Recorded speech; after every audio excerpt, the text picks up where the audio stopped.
Let's get started. Welcome back, folks, to a shorter episode of Agents Read L5R.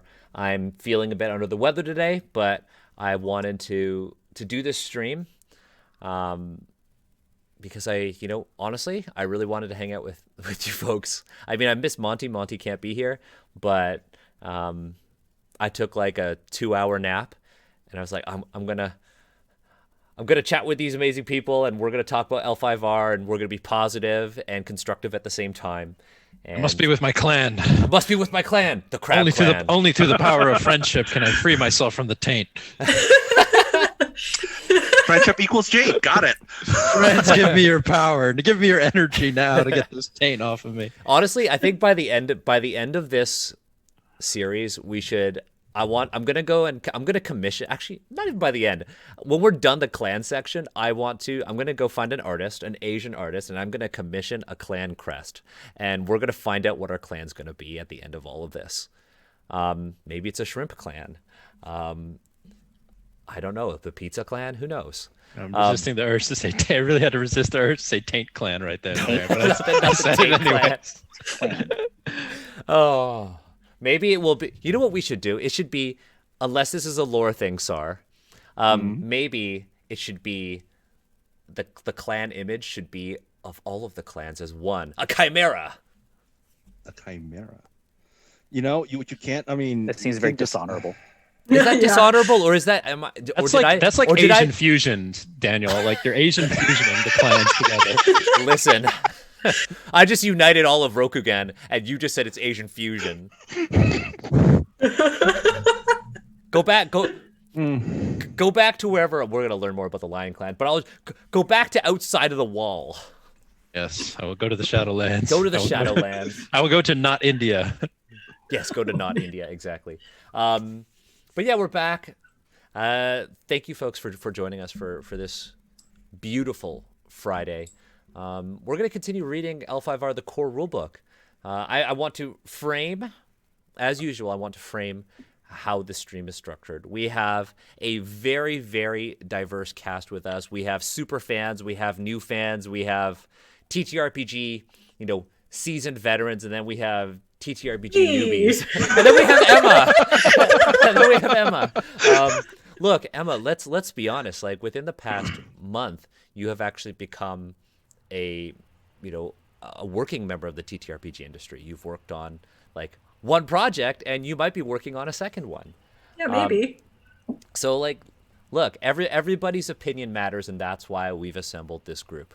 From super fans of L5R who know all about the lore to people who are just experiencing it for the first time, or people who have, some experience with the L5R RPG and are kind of learning more about the community. This is what this stream is all about. This is about our reactions to the core rulebook. And, we're going to talk about the things we like. We're going to talk about the things that we don't like. And we're going to dive a little bit into, thanks to Sar, we're going to dive a little bit into the history of the tropes we see. Because everything that you encounter, and almost every problem that we've encountered in the core rulebook so far, we're on page 45, by the way, has had some root in older editions of L5R. So, Sarah, again, I want to express some gratitude in how you're able to provide more context to us about L5R and how, this cross-game property, right, is really this beast. Because we don't see that in D&D. There are other D&D tabletop games, but none of them really affect the lore or anything like the way the RPG and the CCG or LCG? It's a CCG. LCG are. I feel like I just made a lot of enemies right now. It's a living card. It's a living card game because it's an FFG game. It's a living card game. That's their thing. How the LCG and the RPG are so intertwined. I don't think there's any other game like it. But let's get started. We are on page 45, like I said, and we are talking about the Lion Clan. Jeremy, I know your character is currently a Lion Clan member, but you said you're kind of questioning it, right? Well, the Lion Clan member that I chose to play is based off of Akodo Masako, who is the Lion Clan member in the beginner's box, and this is the artwork showing her, and I kind of chose her based off of that artwork. Um, and because Crab and Unicorn, which are kind of the other two clans that initially attracted me once I heard the description of them, were not available in the beginner box. You had to go online to get the PDFs for them. So I just kind of chose her, and my friends who I were playing with gave me the description that, okay, this is Rokugan's martial clan. They are the fighters. They are the tacticians. And a lot of people find that boring. But I think there is interesting things to be found in simplicity. Like it goes back to like D&D with the fighting man class, the fighter, and stuff like that. Oftentimes when I'm trying out a new RPG, I'll take a look at that basic, fighter class and ask myself, okay, has the game succeeded in making this interesting? And that's kind of what I did here. Yeah, thanks, Sar, for sharing the art for this character. Honestly, I remember seeing this in the beginner box, and I was like, that's really dope. Yeah, and I really like this art. I chose it, and I found out it was a woman, and I just I like the representation here, and I like the way she's portrayed, and so I just ended up playing this character. And she's evolved as time has gone on, and she's not really the same character as she was in the beginner box. She's got a little bit of like if you play Street Fighter 3 Third Strike, like Makoto, the martial arts user from like Okinawa, I believe, or I might be wrong on that. As well as I'm trying to think other influences. But like she's just evolved basically. Yeah, I mean, like if your character stayed the same as the way they were written in the beginner box, like what kind of intro experience is that to an RPG? Right? A game about creating your own character and telling your own tales, right? So. And I have thought about making a new character, but I'm still enjoying the experience with her and seeing how she grows. And I don't know, maybe I'll end her story and make a new character at some point. But for now, I'm happy to see how she continues to change and subvert expectations. Nice. So shall we start reading? Anybody want to start? I can start actually. Yeah, let's do it. Yeah. So the Lion Clan. Every samurai who lives in Rokugan measures courage, honor, and duty by the standards set by the Lion Clan. The Lion's military is unrivaled, as there are no sharper tacticians and no larger armies in all of Rokugan. This proud military heritage has earned the Lion Clan a place as the right hand of the Emperor, sworn to protect him by serving as his personal guard and his standing army. In light of this duty, fear means nothing to Lion Samurai. The threat of death only serves to embolden them and bolster their courage, for there can be no greater end than to perish in honorable combat. As veterans of countless wars, the Lion know that those who attack first shall be victorious. Above all, the Lion live, breathe, and die for the Emperor and Rokugan. Perhaps the most well-known battlefield warriors in the Emerald Empire, the samurai of the Lion Clan are famous for their ferocity, loyalty, and courage. People expect members of the Lion Clan to be warlike and aggressive, often forgetting that the kami Akodo was a master tactician as well, more than capable of learning from past mistakes and adapting new stratagems on the battlefield. So to me, this is pretty standard. This is kind of what I think like you expect when you look at the back of like a samurai game box. Yeah, that's exactly it. It's like they're loyal, they're courageous, they are the Imperial Army. Yeah. Makes sense. Lion Clan culture. The Lion Clan is war itself. And this is the blue sidebar text for everyone who's watching. The Lion Clan is war itself, forged by the Kami Akodo to crush the Emperor's foes and enforce Hante's will absolutely. Lion Clan culture lives and breathes martial achievement and glory. It expects its children to meet force with force and death with a smile. A hard path for anyone to walk, and harder still for any gentle soul. Even those among the Lion Clan who are not warriors often couch their achievements in martial terms that glorify combat as the highest of arts. Okay. So I really like the idea of a clan who's like all art that we do has some kind of physicality to it. Just like personally, I find that when there's a sense of like physical being within the art, I find that very fulfilling. I feel like that's what they're going for. However, in like the context of everything we've read, I get kind of squicked. I feel like there's kind of like this underlying kind of like, oh, we're going to be noble savages. They haven't said that. They very clearly have not said that, but that is echoing in my mind based on like my past experiences with like Oriental Adventures and other properties in RPGs. And that sucks that I just like Yeah, it comes up here. Yeah, it sucks that It's not the experiences of another book cloud your, first impression of this one. Is that what you're saying? not even like other not even just Oriental Adventures, just like my entire experience with tabletop RPGs. Yeah. Right? D&D is like a big influence, but because of that background that I've had as a gamer who grew up through like my experience, which I think is not very unique, I read that and I'm like, that could be done in a very harmful way in a specific game. Like I see the harm that is potential there, and it doesn't make me necessarily want to walk away from the game, but it, like already like my guard is up.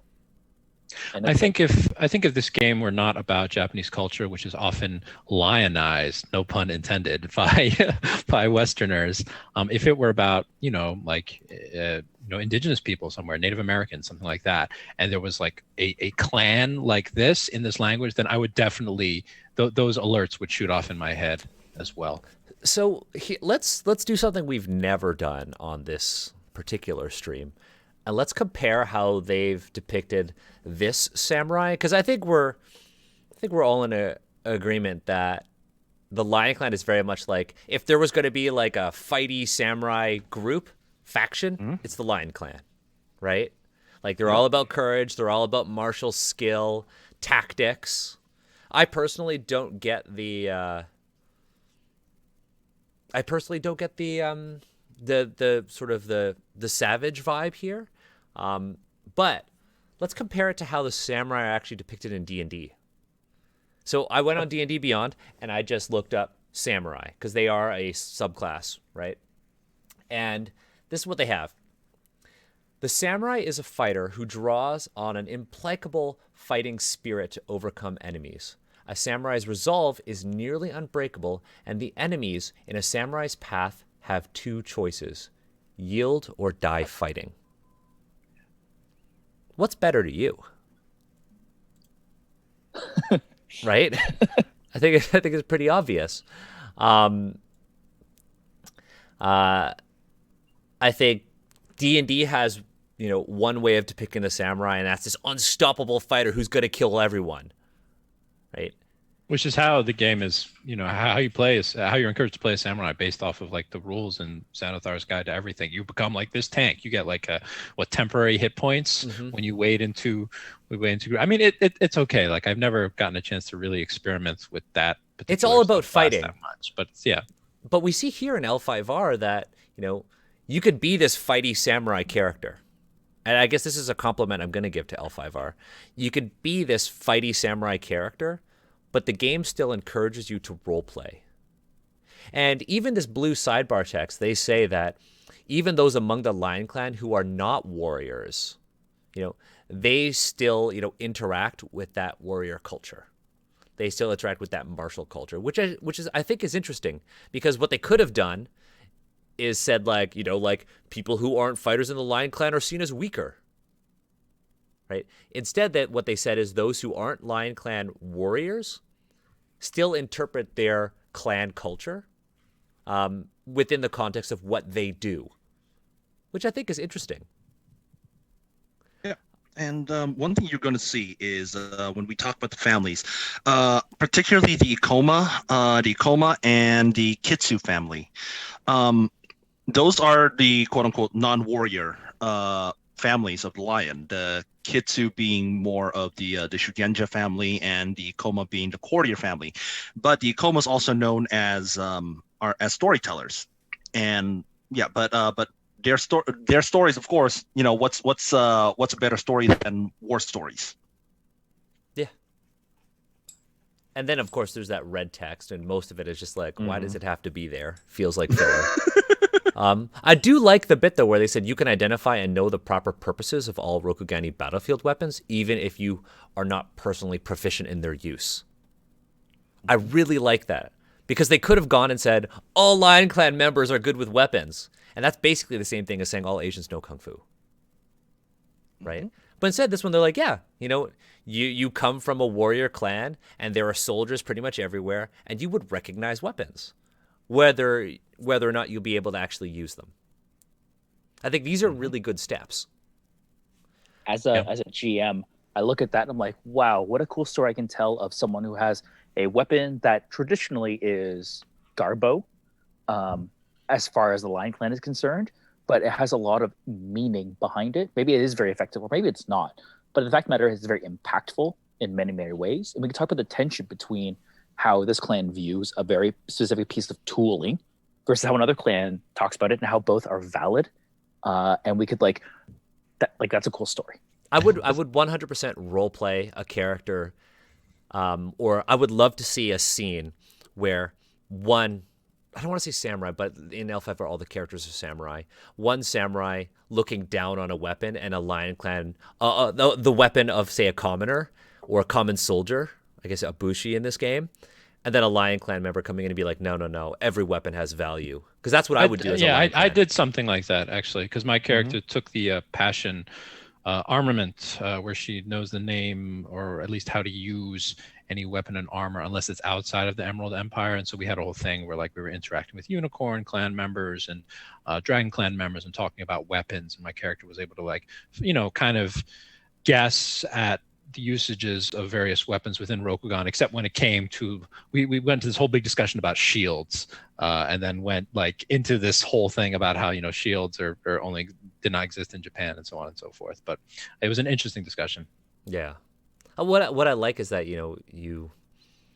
what I like about this is that it is, unlike the D&D samurai, which is completely acultural, despite the name, they've at least tried in L5R. I'm not just saying the Lion Clan, I'm just saying in L5R in general, they've at least tried. They have made mistakes, but they've at least tried. So before we move on, what does Bushido mean to your clan? Honor is at the center of the Lion Clan's view of Bushido, especially in the context of martial virtue. Its samurai learn to be the harshest judges of themselves and their actions, for without honor, the other virtues ring hollow. This emphasis on honor colors the clan's perception of compassion, for only those who comport themselves with honor are worthy of the Lion Clan's benevolence. What do we think of that?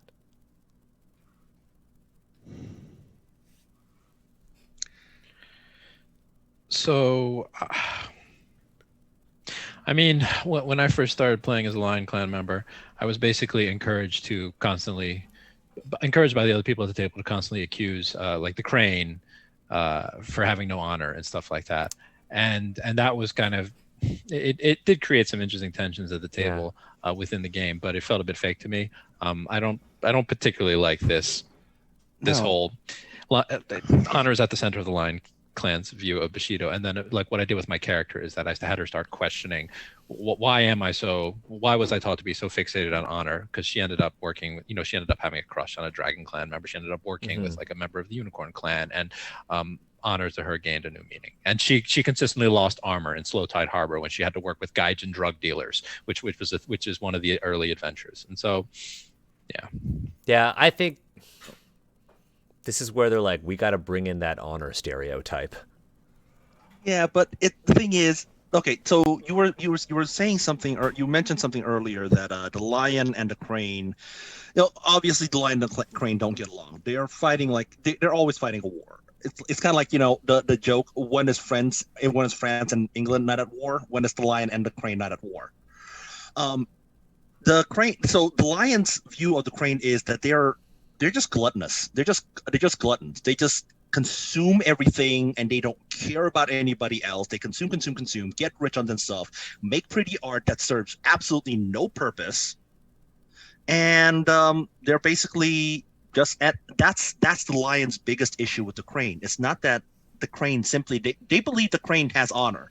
They believe that the crane is a very honorable clan. However, the lion just does not respect the lion. The lion does not respect the crane because they believe that the crane just don't care about anyone else but themselves. Right. Yeah, I guess they're trying to paint the lions as honorable pragmatists. Maybe. In a way, yeah.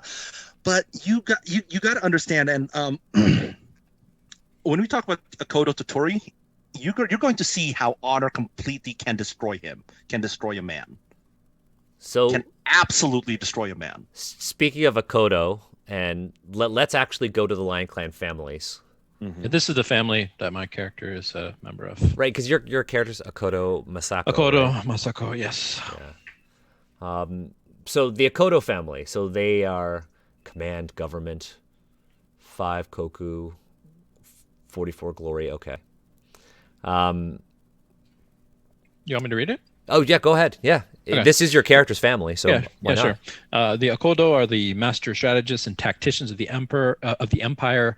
No one understands war better. The Akodo embody the discipline and control of the Lion Clan, always weighing several options in order to strike at the perfect time.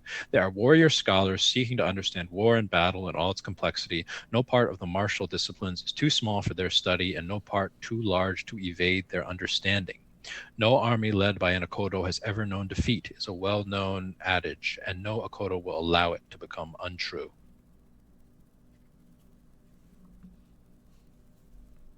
Okay, they're a military family. Yeah, they're a military family, and I do like how it bathes this militaristic language in a way that is not really centered around death, as you know how it is in like with the D&D subclass for samurai. I like how they bring in this quote at the end.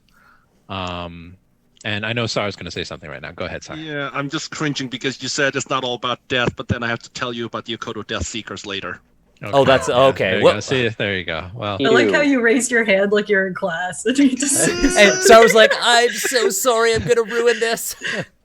Not that Sarah ruins things, but like, I'm so sorry, Jeremy, you're gonna burst that bubble. well, we often complain about the core book. So here's one thing that's not in the core book, and if it had been in the core book, perhaps me choosing the Akodo family would not have been something that had happened. Sorry, so Jeremy, you were talking about that little quote, no army led by an Akodo has ever known defeat. I think it's kind of neat. I think it's kind of neat. I mean, it sets up like a, you know, like you said, a military family, and this military code, this quote is drilled into, you know, you from a young age, and that can set up some interesting tensions with at least my character, who is kind of rebelling against what her family stands for and trying to find her own path. It can also lead to interesting characters who are very, very militaristic and live by this, and you know, I can see some like rival characters and, you know, villains popping up. Yeah, I think it'd be neat to play a character who's in the Akodo family and is trained and has all these skills, but it's like I really don't want to use these skills. That'd kind of be the route I would go with the Akodo. Let's go to the Ikoma. The Ikoma. So before we do that, I know we have a shorter stream, but I think that tension, Sar, that you've kind of raised is a theme we've seen time and time again, and I feel like we don't often like detour enough to talk about it. Because let's do it then. You know, Jeremy, you've done this thing where like you've read this clan, you get it from like the core rule book. You're like, I get it, I want to play it. Cool. Like I'm not gonna like yucky or yum. But then we have this like idea that there's other stuff going on in the game, where if you dig deep enough, you start finding stuff, and you're like, wait a minute, I don't like that. Like that Death Seeker thing, that's like probably not okay. But now you have this conflict as an individual, at least I would, where it's like I've invested time, I've invested my emotions in a game, and I've seen this thing that like I think is problematic. So what are my options here? Live with it or walk away? Well, I've invested a bunch of time. It's like, yeah, it's an interesting thing because I don't have this experience too often in other role-playing games, even like D&D and stuff. Like usually when a new player is interested in a class or, you know, or a quote unquote race in a game like D&D, they're like, oh, that looks cool, and then, you know, the DM explains more about it, and they're like, oh, that is cool, like I'm going to be that. Like I have a new D&D group, and the guys were wondering what Aasimar are, and I was like, okay, they're the opposite of tieflings, and then I was like, okay, you get this, like, you know, you get instructions from celestials, blah blah blah, and that happened. They happen to like that. They found, oh, that's interesting, I can do cool stuff with that. But rarely has the experience been where You see something in a game and you're like, that looks cool, and then someone's like, but, and you're like, oh, never mind, it's not cool anymore. So it makes me feel a little sad. I will say that. Go ahead. And I do apologize. No. No. You. Like, I good think to it's important that you bring those up. Mm-hmm. Yeah, because the thing about the Death Seekers is it's actually not unique about Akodo. The Death Seekers are basically people who have done something to dishonor themselves one way or another, and the only way that they can have any sort of status in the clan is to become a Death Seeker, and which is all you're doing is you're going out battle after battle, and you're not caring if you live or die, and that's what you do, battle after battle.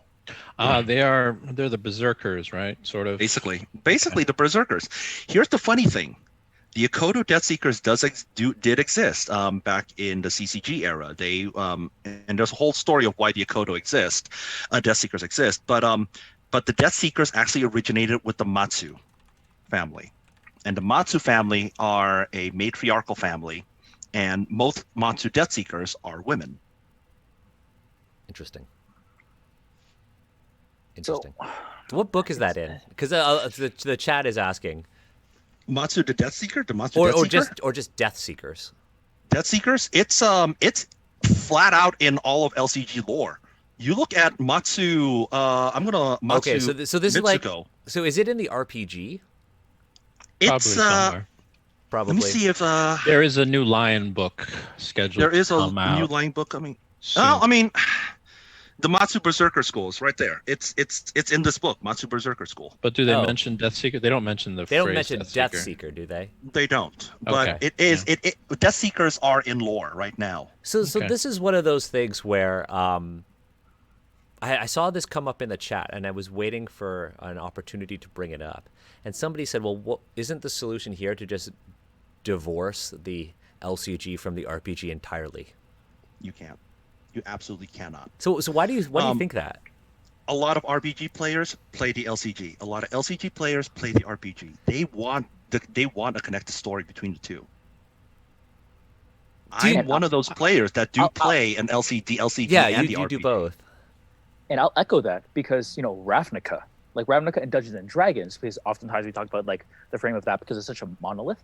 They have the Ravnica setting, which is a tabletop TCG setting. Want to play Magic the Gathering.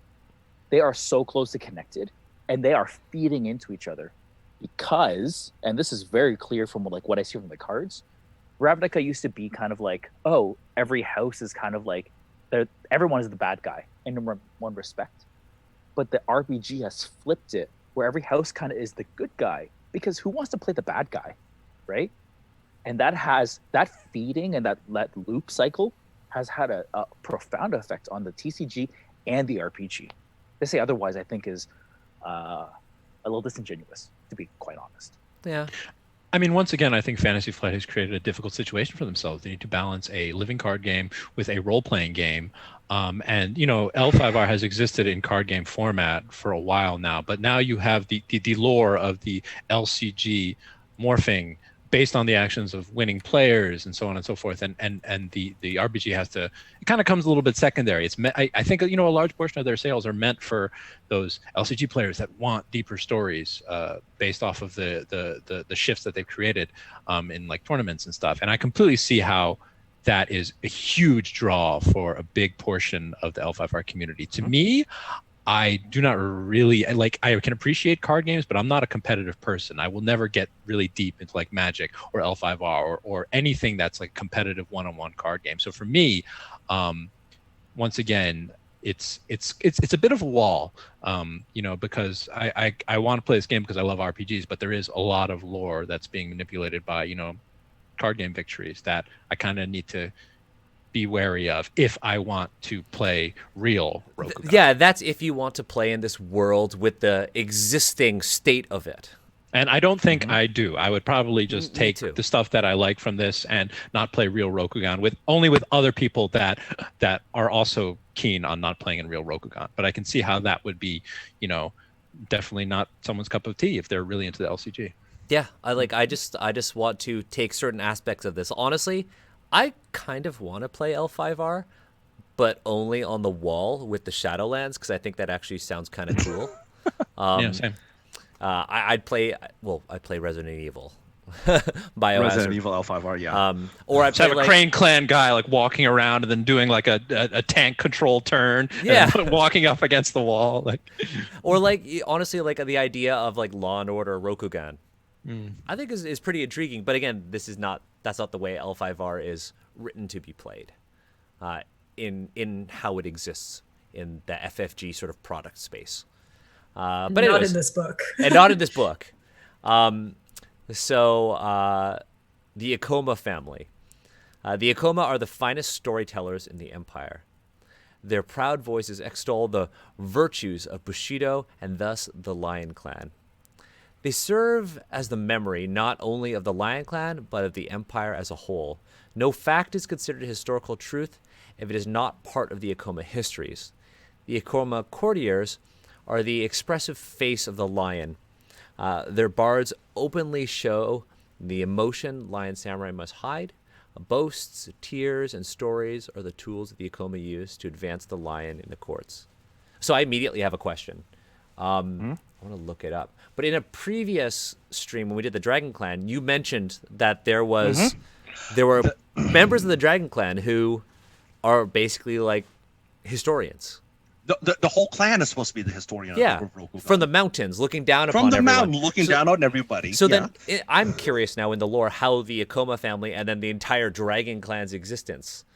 Like The dragon started gazing at their navel and contemplating enlightenment. So somebody has to start writing things down. So the Dragon Clan got busy with religion, and then the Lion Clan was like, okay, we got to record dates. Yeah, they're the ones that they're the ones that started it. And I just linked a character when there's like jovial and expressive, emotional. Ikoma Ikahara. He is he's, for lack of a better word, he is a bard. He is literally the bard in Rokugan. Maybe worth checking out that art for Akodo Totori also. Sorry, it's Sar dropped it in. Oh, okay. Is that the one that was just dropped in? No, the one I just dropped in was Ikoma Ikahara. Okay, the one before it. Sar also dropped in a Death Seeker card. Yeah. Oh, the Akodo one. Did I show that one? So I might have missed it. That's the Death Seeker. Oh. Yeah.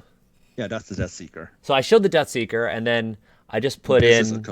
Yeah, that's Akodo Totori. Totori. Okay. Is it Toturi? Like Totori. Toturi. Yeah, Toturi. that's Sorry, Okay. Emma. What is? if it's Toturi. Tu doesn't exist in Japanese. So that's why I'm just double checking that it wasn't like typo. It's Tate just- Teto. Ah, you're right. Tate. Su. It sounds Su. funny to me. Yeah. Yeah. Su. And I think in something you sent earlier to us pre-stream also had a sound that doesn't exist in Japanese. I'm like, what's happening? But like, whatever. That's besides the point. This guy, Akodo Totori, is he the one on the cover? Of the cover of Yes. Of the book? Oh The no. overall No, cover. he's not. Who is on the cover? We don't know. It's generic Bushi. Yeah. I think. Although there could be a case to say that is Totori and the Miko is Akodo. Well, now Akodo Kaede, his wife. It could be made. That case could be made for that. Although FFG has never actually said who those characters Oh, are. I have gone Okay. way too far into the book. I scrolled ahead. Just checking. Page 52, I think. Yeah. There's one thing that I wanted to bring up, and I don't know. It's not necessarily nitpicking. This is something that they should have caught. They literally say that, where was it? Oh yeah, the Ikoma courtiers are the expressive face of the lion. Their bards openly show the emotion lion samurai must hide. Like bards, it's like a Celtic thing. Well, if you look at eventually when we go to the Ikoma school in the book, they're the Ikoma Bard school. And I know this is like a holdover from other RPG inspirations, but like I don't know. I don't. It's a little. It's one of weird. those things I would not care about if they did not insist on using proper Japanese names for other Yeah, things. because they're like, Like, yeah, like if they did not use like daimyo or whatever, or like bushi Cool, I get or it. shugenja, and they just use like lord or lady, then like, okay, fine, you're just using, standard English equivalents. But bard. but also how just like how people kind of interact with L5R is like, well, in Japanese culture it's like this, and in Japanese history it's like this, and then they throw in like a very Celtic term. And sorry, as you said, it's found later on in the book as well. It's basically when you were talking about it's a school when you're talking about the Ikoma school. Apparently They're called people the Ikoma Bard. apparently people are saying that in first edition they used to call them omoidasu. I mean, omoidasu just means to like remember or recollect. Depends. Like, I need doesn't to it? see it spelled. Omoi, omoidasu. Yeah. Oboeru. I think that's what Yeah. people are getting at. Yeah. I think So- as time goes on, I just find myself more and more uncomfortable with the idea that you play a samurai. I know we have Path of Waves. That is in my opinion, a patch. But the idea that you will play a samurai and the connotations of samurai and all the history of that, you can't just like slot into a game and just remove all of the historical context that it has in real life. And with all that history, because history is a surprise living thing, it affects people in real life. So when you decide to include a historical name like that, and we've seen this in the critical reads too, where we look at Al-Qadim, definitely when you see Al-Qadim, when you use those proper nouns or these like names, you bring along a lot of stuff. And if you do it carelessly, what you end up doing is you basically end up at best alienating some people and at worst hurting them. And it's like, I think one of the big flaws, I agree disappointed with you, but not surprised. like one of the big flaws is that they said that every character is a samurai. Yeah. Like every single person is a samurai. So even if you're just like this courtier, you're also a samurai. If you're an artist, well, I mean, the samurai did practice the arts, but if your primary profession is that of an artist or some sort of researcher, you're also a samurai. It's weird because they've also, and we talked about this at the very beginning, they are not specific as to which period in Japanese history this actually is. Right? Is this the Right. Sengoku Jidai? Is this much earlier when Japan had contact with China? Like, But Daniel, are you saying that Japan has changed over time? I Oh don't- dang. oh dang, yes. I was like, Asian cultures are not these monoliths. Honestly, somebody tweeted at me or emailed me. Somebody tweeted at me asking, if I were to make a like an Asian culture in a game, or like my homebrew or whatever, can you clarify what you said about being specific about historical time periods? And I said, yeah, you should be as specific as you want to be about historical time periods, because you make these broad generalizations about cultures. It's like all Chinese people practice Buddhism, and then China has existed for how long? It's weird. It's The essentialism. It's essentialism, and the chat is saying that the Lion Clan are Sengoku Jidai and the Crane are Edo. Yeah, there's that thing But where then it's there's like this blending. There's this selective blending of what it's cherry picking. it kind of is. Now, I want to go back to names for a bit. Emma, you talked about Totori's not that, there's some sounds in that that's not right. I will say though, Totori is an artifact of AEG. They did AEG also, well, AEG screwed up a lot of names. One of the characters that they did screw up is a character by the name of they named it Akodo Motoko. Now I've gone pretty much everywhere and I cannot find that I did not find that that's a real Japanese name. And this is one thing I will give FFG mad props on. When they reprinted that character, they fixed her name to Makoto. They fixed the name, and guess what? People Players. didn't like it. People did not like it. Yeah. Of course. And again, here's But, like, here's another. Players not liking it isn't a reason to not do Nope. And something like that, you know? but here's the thing though. All these years, the card was released, when was that? 2018. Yeah, 2 years later, no one has said a damn thing about it. Yeah.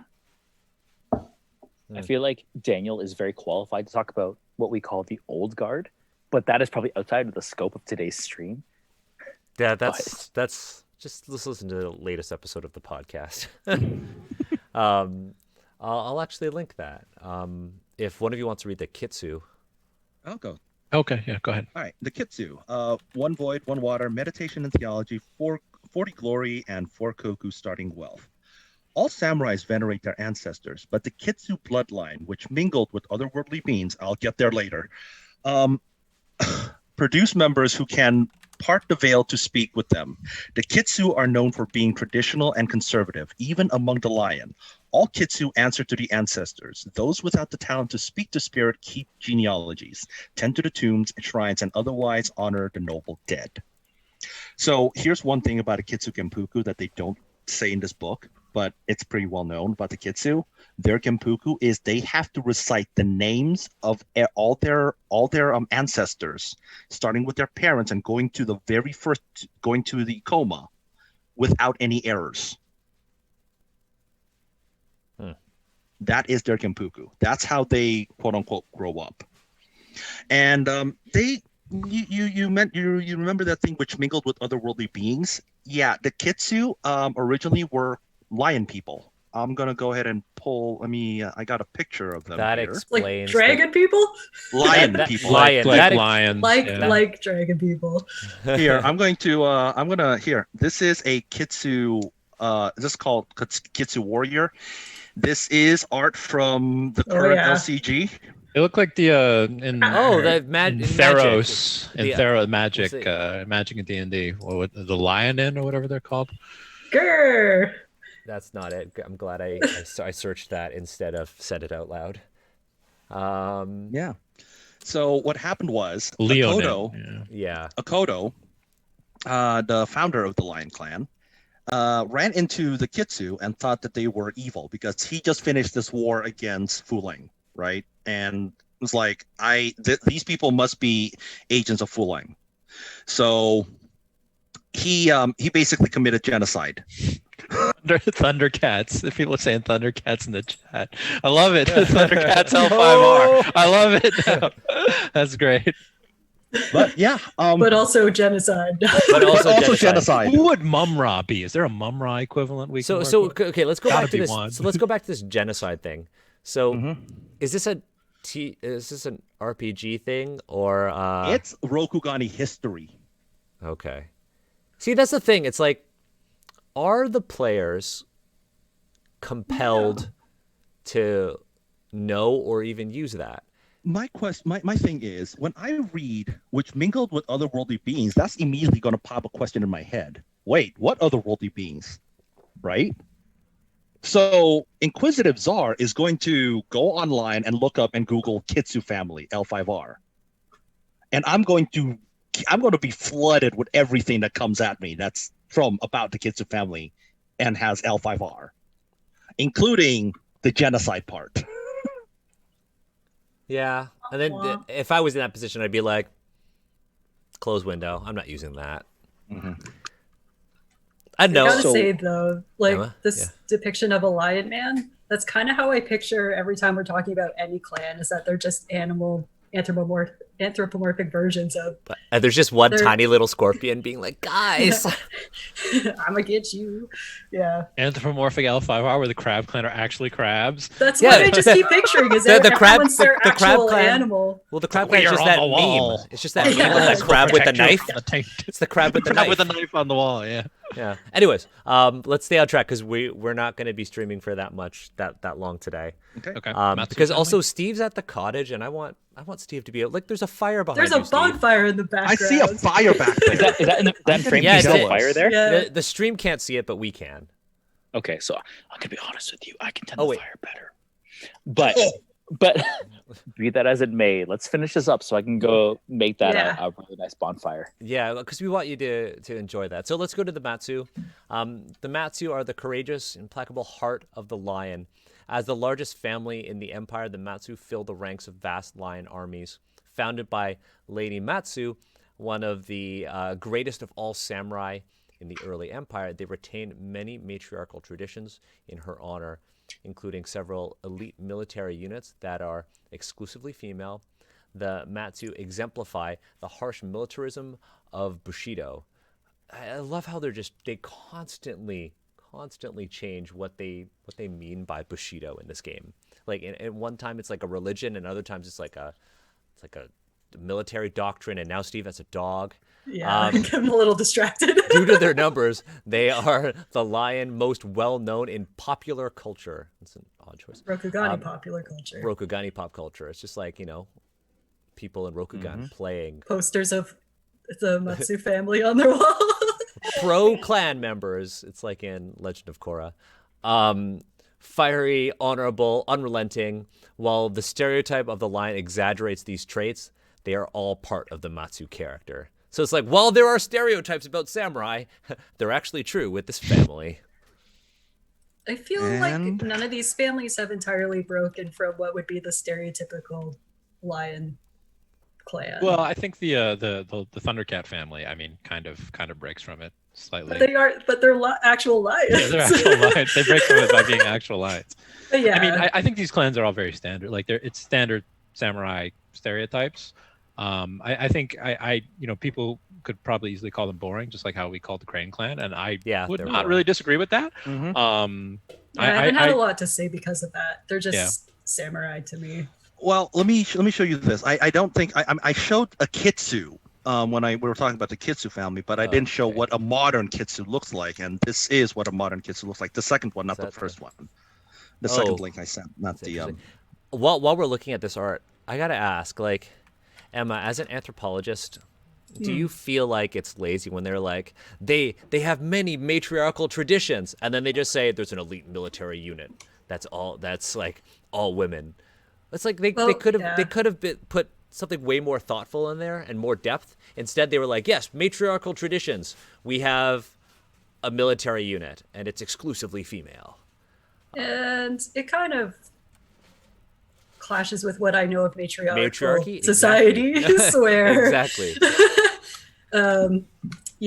I obviously don't know all of them, but having a highly militaristic attitude and structured society around military isn't really what we associate with matriarchal. It doesn't mean it doesn't exist. But Hey, did you know that D&D has that as well? And it's called the Drow.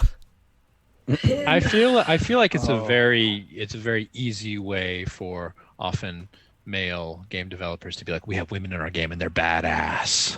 warrior ladies. Yeah. It's a matriarchal societies, but they just fight. Yeah, wait until we get They're to strong talk about women the because they're otaku. badass. Hot take: if you're running a TTRPG and you have a matriarchal society, it behooves you to make sure that matriarchal society does not uphold patriarchal stereotypes, things that perpetuate supremacy over women. And from this description, I'm like, who knows? We're also lacking a lot of social context and a lot of what would tell me what are the traditions and what's going on here. But I don't know. I do kind of don't care about the lion as they're described here. What do we think of the oh, sorry. Go ahead. The only thing that kind of caught my eye was it's not considered historical truth unless the Ikoma record it, and that could lead to some interesting storylines, but also probably super frustrating because I also see it as a super I see it as it's reinforcing how we currently see history, right? And our views of the public's views of oral tradition or any other forms of shared history. Yeah, historical authority can lead to so many weird things, and not just weird things, but harmful and horrifying things. So depending on how it's treated, that their role in history and recording can be like potentially troubling. Yeah, and I'm going to assume, without Sar saying anything, that the Ikoma family and their understanding of history, and their position as history makers is they exploit that. Oh yeah. Yeah, of course. Yeah, no. They are the British. Yeah, they really are. The lion is the British. They seem also very Spartan to me, just those generic stoic warriors. The Akodo. Yeah. What do we think of the armor? Because we've been commenting on the armor for the specific clans. I did notice that his helmet is a shishi, Yeah. I do kind of dig the shishi helmet. which is kind of cute. I kind of like it. It looks functional. So I dig it, and I especially dig the Power Ranger putty like symbol in the middle of the chest, because I know if I come across an enemy wearing this armor, that's the weak point. That's where I'm gonna hit them, and they're gonna like flash red. But then you got to hit the other circles on his chest. You got to hit all the other buttons. You got to hit all of them. And he'll fall down in like a crouching position, and then you got to do extra damage. Yeah, Target. it's the boss fight. Yeah. All right. So let's move on because we don't have that much longer. That Phoenix. I'm clan looking at the armor. characters on the vases, but that's not What do they something say? I'm going to sort out now. Oh, okay. Yeah, this game is Scorpion page- clan armor. I'm page not gonna lie, 70. it's kind of cool. I like how they all look like they have little paws. Yeah.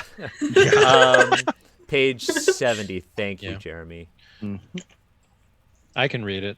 Yeah, go for it. Because this is the one that I belong to, the Akodo Commander School, Bushi. The Akodo War College's curriculum is focused on control of one's weapons of the battlefield over the flow of conflict and ultimately over oneself. Its students study the advice of Akodo's leadership, which was written by the Lion Clan Kami himself. In addition to training as warriors, Akodo commanders are educated to be battlefield leaders. They often treat war as a game of Go to be decided by exact moves. Akodo commanders strike precisely and without hesitation with sword and army alike. Their goal is the pinnacle of the art of war to minimize losses while achieving their objectives. Their rank 6 ability is Akodo's final lesson. Once per game session during a skirmish or mass battle, after you fail a check, you may attempt the check again, treating the target number as a 1, which is that's okay. I mean, it can definitely come in handy. It's not spectacular. So I know they mentioned one thing here in this book that I don't think we've actually really talked about: mass battle. There is mechanic in this book where you can have armies fight each other. I think it's developed. I think they're supposed to be developing those mechanics more in the upcoming Lion book. They are. hopefully. They are Yeah. definitely developing that in the Lion book. There's going to be additional rules for that, but the framework is in this book. Yeah. But so I just love. Do we want to read the blue stuff on the side? Lion schools. As befits the clan called the Right Hand of the Emperor, the Lion Clan has committed itself to the study of warfare in all its forms. It has schools to train samurai for every battlefield role, from soldier to commander, logistician to tactician, and medic to morale booster. Sorry. Every student is trained in at least one martial art to cultivate the soul, but also to allow them to serve if called upon. They have people who are specifically morale boosters. You can do it. They have Go, cheerleaders. go. The Akodo cheerleaders. Yes. Yeah, It's like in what was the Japanese version of Elite Beat Agents called again? I forget. I don't yeah, remember. yeah, but That's it's like such a Elite Beat Jeremy Agents. thing to know. It is a Jeremy thing to know. Yeah. But it's like War College cheerleaders Sorry. that go on to become the battlefield morale boosters. Yeah. I'm not kidding when I say that the morale boosters are the Ikoma. They have like a Lion Clan Akodo like DJ Khaled in the background going like another one, Another one and just cutting them down. another one. DJ Lion. Oh, Brr, brr, boy. brr, like a guy with a horn in the back. I just like Wow.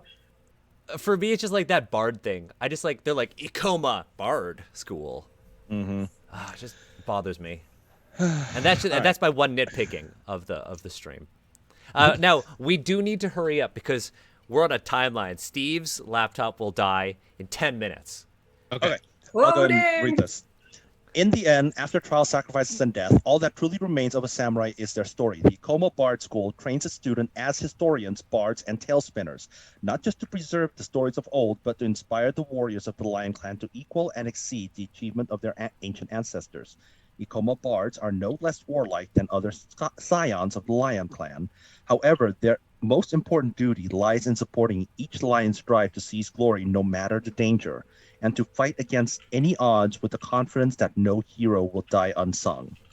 Rank 6, Lion's Pride. Once per game session, as a support action, you may attempt to convince everyone in the scene of the glorious reputation of one character, embellishing the truth as needed by making TN5 performance fire check, targeting one character. The TN of this check is 6. If you succeed, reduce the TN of all the character's social skill checks by 3 until the end of the scene, and the TN of all characters' other check by 1. I love that. I love this. I love that ability. because that's something I would do. I was like, hey, did you know about Steve's character? This is literally a hype man. This is the DJ Khaled of the game. This is I like this. The hype man. So I love this. There's just one thing I don't like. So when they're talking about the Lion Clan on the previous pages, and I know we got time, we don't have time. They're like the lion. This one they say that the lion are warlike. Previously, they were like the lion are warriors, and they admire martial proficiency and skill. But that isn't to say that they are warmongers. Here, they have now just said that the lion are warmongers. Which makes me like, I mean, they were already pretty generic, but then now it's already bordering that like, oh yes, that the savage samurai warrior sort of trope. No. In the lore, the lion is 100% warmongers. And like, If any clan shows an iota of weakness, the lion will exploit the hell out of it. like I kind of got that vibe even from the clan description where they're considered aggressive and warlike, but also like little known. It's like, no, but being a skilled tactician and We lost Steve. Oh, the tank got Steve. Wow. The tank got Steve. oh no. Okay, But yeah, let's just minor point short. I still haven't gotten the sense that they're anything other than just like war 100% all the time. Go war. They are. So, yeah. You know what? We're gonna finish up soon. I'm not even gonna bother fixing the overlay. Yeah, just keep it. We're Just keep it. we're in the Shadowlands now. We're in the shadow. Oh no. You know, I'm not gonna bother. Let's just do it. Let's do it. Let's just do it. Let's just do it. We Focus on- got two more. But actually, I like this hype man. I do. I really like Yeah. it. and I realize the bard is kind of the hype man of RPGs, but I've never really thought of it in quite that way until reading this. Yeah, I really like it. It's, imagine being an Ikoma bard, but on the wall with all of the crab clans. Be like, avoid that taint. Way to go. High five. You can do Another it. one. You You can can do do it. it. Another one. Oh my god. Another one. Imagine if you had one with you for 20 Goblin Winter. Another one. Another one. You're just killing them all. Oh, Steve's back. Another one. He's back. Yeah. Okay. Kitsu Medium School next. Yeah. I Yeah. love everyone noted this in the chat, but I love how like Emma was the only person on the overlay who didn't get all Shadowlandsy when Steve left. We all have the taint in us, except for We all Emma. tainted. Sorry. Oh. Steve is in the Shadowlands right now. Yeah. Yeah. All right, the Kitsu Medium School. The smallest of the Shugenja schools of the Great Clans, the Kitsu Medium School maintains an esoteric focus on the ancestors, which requires unique training and at least a trace of the original Kitsu bloodline. This mystical connection to their forebears allow them to perform magic that no others can. The Kitsu Medium are the living bridges between the Lion Clan's past and their present, acting as the voice of the ancestors in the present day. As traditionalists, they use the ancestral names for prayers to honor those who first mastered them. And their rank 6 ability, strength of 1,000 ancestors. Once per game session, as a support action, you may summon the spirit of an ancestor to possess you until the end of the scene. While possessed, you count as an otherworldly being and use the profile of the ancestor. Non-specific human NPC profiles, such as the Venerable Provincial Daimyo on page 315, or at the GM's discretion, a PC with up to 180 XP that you have created in advance. Your character does not remember any time they spent possessed. That's kind of cool. I like that's It's Shaman King. it's Shaman King. It's Shaman Shaman King. It's King. like it's a summoner. It's yeah. It's neat. It's more interesting than some of the other things here. I kind of wish they were still depicted as cat people. Emma just wants them to be cat people. I just want them to be cat people. You know, Emma, like- if we ever play L5R, you should just play as like a cat person. just because. Just because. Unquestioning. Cat clan. But it's like house cat clan. They are, yeah, that's House Cat Clan. Okay, so let's The sidebar. oh yeah, that's probably a good idea. So the red Honored sidebar. Yes, honored ancestors. Your character has countless ancestors, and there are thus any number of individuals whose spirit they could summon. However, to be considerate of your group's time, you should prepare the profile and brief overview personality of any ancestors you wish to summon in advance. Okay, Wait, that's what? RP stuff. So basically, to basically respect your other people's time, make sure you have the ancestor you're going to summon Oh, okay. right then and there, ready to go. So you Bring don't out your portfolio of ancestors. This is like Yugi and Yu-Gi-Oh, where he busts out with his cards, except like on the cards on his armor, just a whole bunch of ancestors. Yeah. But also, like, don't make one up as you're going, I guess is what they're saying. Basically, that's what they're saying. Be respectful of other people's time. I mean, that's so. just like that's tabletop gaming 101. Be respectful, right? You would It would be think fun to- you would think it's 101. Yeah. Well, okay, so I wasn't entirely paying attention to details, but they have control specifically over which person they summon, correct? Yes. It would be kind of fun to create a whole bunch of profiles of people to summon and to shuffle it, and you get someone at random. Random. Yeah, that would be fun. Oh my To God, see It's like like- what they can actually offer. They'd be like, I don't know, man. It's like time You know- for battle, and you draw your bard ancestor, and it's just like It's like, yo! Bro, another one. You okay? So this is where a place where the LCG and the RPG can completely mix. It's like just take the cards from the LCG, take all the line cards from the LCG, shuffle them, and that's your summoning deck. You flip one over, and so- it could be a Akodo Totori or it could be a 1/1 Chud. So wait, if we play this, then Emma would be a medium, and Emma would just write up all of these ridiculous characters, and you just summon them at random. Yeah, That'd be pretty fun. Yeah, I'm down for that'd that. be hilarious. If I played Lion, that's what I would do. Honestly, I think we should try to play L5R. Sar should GM us. Yes, please. That would be fun. And we I should think that'd Okay. be really fun. we should just do all these crazy concepts we've been talking about. Okay. Last we school. lost Steve, and then I'm gonna admit Steve back, and I think Shadowlands. It worked. Oh, Oh, look at Steve's Steve. in the shadow. Oh, Steve's in the Shadowlands on his phone. We're getting all Uh-huh. the angles here. Steve's giving us like real All thirsty right. angles. Sorry, team. Sorry. It's okay. Hey, It's Steve okay. here. I'm just Last one. I unzipped my hoodie. Yes, he unzipped his hoodie. The last school, the Matsu Berserker School. The Matsu soldiers are the front line and main strength of the Lion armies. Their bravery and zeal for battle are unquestioned. The Matsu Warrior Dojo teaches the primary of offense and the necessity of seizing initiative in all things. Aggression is the hallmark of the Matsu style. Direct action is their watchword. This bellicose attitude often puts them at odds with the careful strategies of the Akodo, but the Matsu served the Lion and the Empire with unquestioned loyalty. And rank 6 ability, rending jaws of the Lion once per round. When performing an attack action while enraged, you may spend 1 void point to alter each kept die containing success to a result containing explosive success. That seems very powerful. I feel You like just keep having explosive successes. Like, And yeah, just it's keep okay. having Yeah, explosive It's a successes berserker over type and ability. over You and stay in over. the battle. You keep fighting. like the Matsu Berserker You don't give School up. is like my buddy from high school and playing D&D who just wanted to run in and kill things. It's Leroy Jenkins. Yeah. That's the vibe I'm getting from the art. It's Leroy Jenkins. Yeah. Yeah. So the what am I going to say? If anyone really wants to know more about the Lion, and this is a perfect between the interaction between the Akodo and the Matsu. I would recommend you read the very first Lion Clan fiction on the FFG website, which basically, well, it shows how Akodo Totori became champion and the relationship between him, his brother, and his brother's fiance. Oh, good God! Why can't I remember her name now?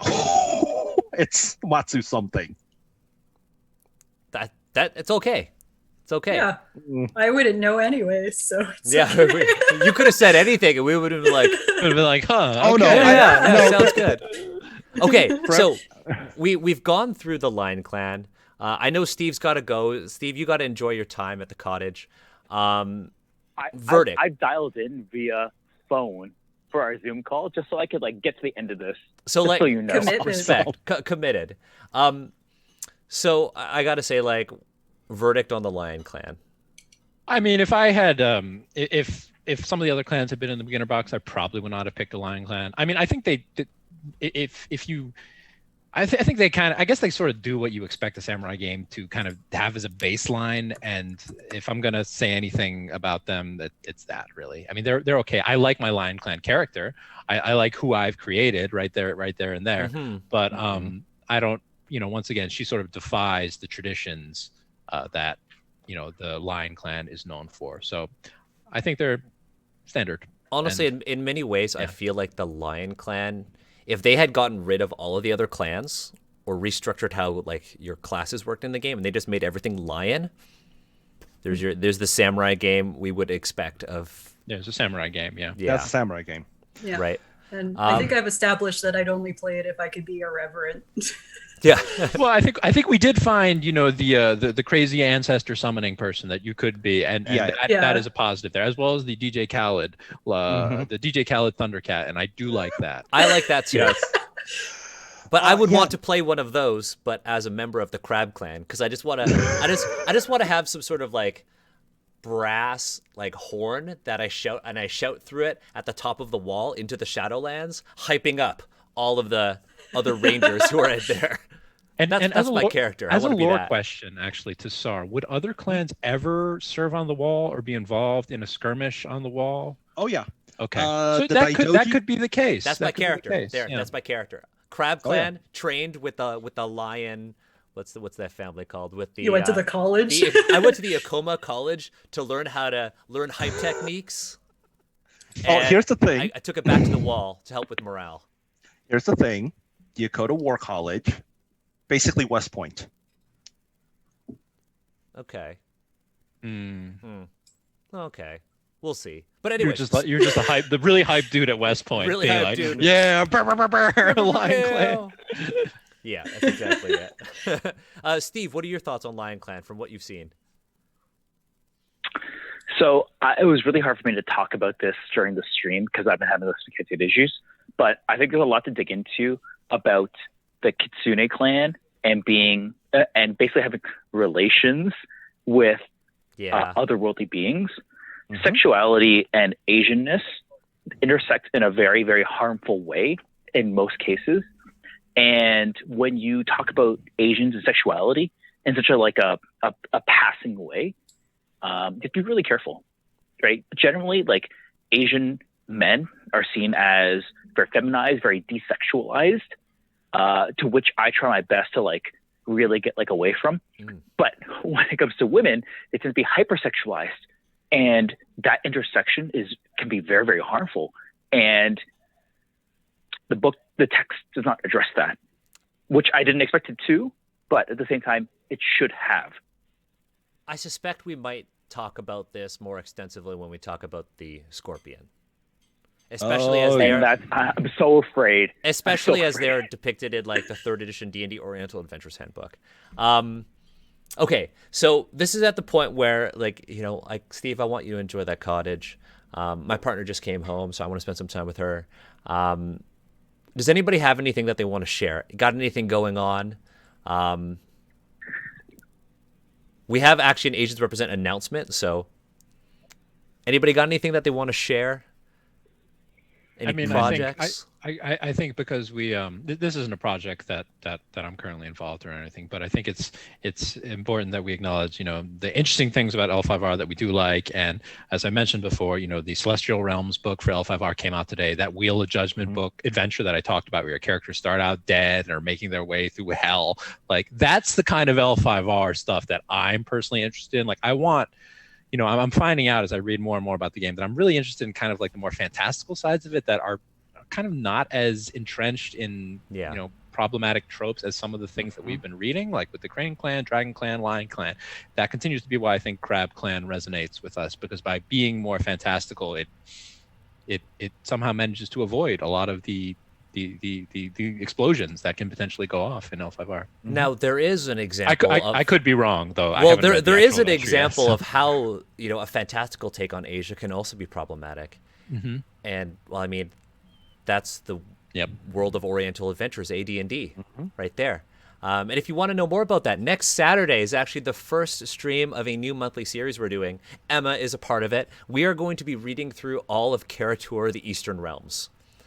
So it's gonna be weird. It's gonna be real weird, and we have an amazing crew. We're gonna announce it on socials. But yeah, we're gonna start reading Karatur as kind of our sequel to Oriental Adventures. I've got one other thing actually that I want to share, and it kind of relates to Asians and history and bringing that into a game. I just released a game, my first full-length game. It's called Ross Rifles. I'll actually link it in the chat. I remember when you started working on it. I know, a long time ago. And, we kickstarted it, and we were like, in less than a year, we're going to drop the PDF, and we did. Ross Rifles, if you're interested in Asian history, actually covers the Chinese and Japanese experience in the First World War, which a lot of people don't know about. And so, yeah, we just dropped that. We actually updated the PDF. So check your drive-thru RPG. We've made a tiny rules amendment. It's our day one patch. But yeah, Ross Rifles is out. Check it out. I actually think we should try playing it on stream. I'm going to try to coordinate that.